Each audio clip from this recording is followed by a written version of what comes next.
மன்னார்குடி ராஜகோபால சுவாமி திருக்கோயிலில் செங்கமலத்துக்கு இப்போது சாம்பிராணி காட்ட போகிறாங்க. அன்னைக்கு சாம்பிராணி கட்டுறாங்க.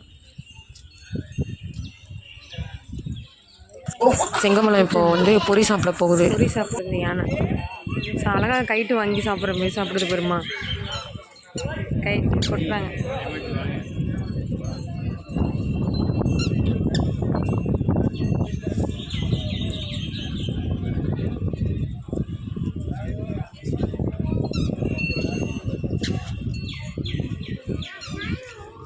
சாப்பிட்டுட்டு எல்லா பேரையும் சாப்பிட்டுட்டு செங்கமலத்தை பார்க்கறதுக்காகவே வெளியூர்லேருந்து நிறைய பேர் வந்திருந்தாங்க. ஸோ அவங்க ஃபோட்டோ எடுத்தப்ப அழகாக செங்கமலம் போஸ் கொடுத்தது. அதை நீங்களே பாருங்களேன்.